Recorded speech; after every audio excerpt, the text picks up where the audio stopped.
Savukārt Aspazijas dzimšanas dienas svinības Kastaņolā, Šveicē, ik pavasari atgādina, ka Raiņu un Aspazijas muzeja istaba, kas nesen par mata tiesu pateicoties latviešu aktivitātēm tika izglābta no slēgšanas, ir svarīga ne tikai latviešu sabiedrībai, bet arī visai Lugano pilsētai.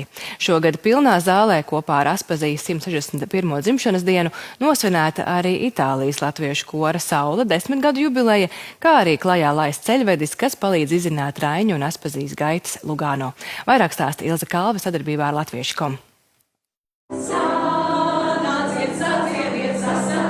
Pārpildīto Kastaņos pašvaldības arhīva mājas zāli 2,5 stundu garā koncertā pieskandināja ne tikai jubilāri Itālijas latviešu koris Saule, bet arī draugi un sveicēji.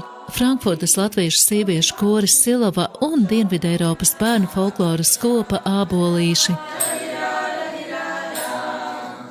Savukārt Aspaziju sveica Latviešu teātris Itālijā Momento ar veselām 3 Aspazijām uz skatuves. Līdztekus koncertām un dzimšanas dienas ballei tika prezentēts ceļvedis Staidziņš, kas kājām izstaigājot Raiņu un Aspazijas vietas Lugano, palīdzēs vairāk uzzināt par abu dzejnieku dzīvi un darbiem. Kāpēc tāds nosaukums Staidziņš? Jo tieši tā Rainis un Aspazija apzīmēja savas apkārtnes iepazīšanas pastaigas šeit, jo, kad viņi ierodas, te nekas nav pazīstams, pilnībā nekas. Un tad viņi staigā, un tāds garais pastaigājums ir pastaigājums, bet īsais gājiens ir Staidziņš. Staidziņa maršruts būs pieejams Memoriālo muzeju apvienības mājaslapā kopā ar skaidrojumiem un citātiem.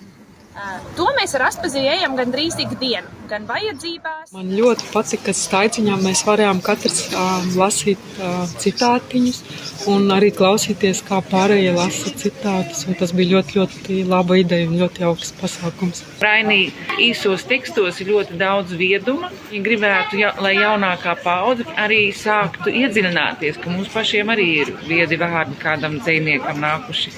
Daudz uzzinājām par Raini Aspaziju, kā viņi dzīvojuši, kā viņi te ieradās. Vienreizēji. Dabas skati skaisti. Ļoti patika. Tiešām ļoti interesants iemācīties par Raini un Aspaziju, jo mēs, kā es ar trimnieki esam, tā kā mēs esam dzīvojuši visu mūžu Anglijā. Un kaut ko mācījām skolā, bet ne. Tagad es jūtos, ka daudz ko iemācījosies, jā. Sākotnēji bija plānots, ka maršrutu varēs izstaigāt 3 stundās. Šobrīd notiek izmēģinājums. Mēs skatāmies, kāds ir mūsu enerģijas līmenis, cik noguruši mēs esam, kā ir ar laiku.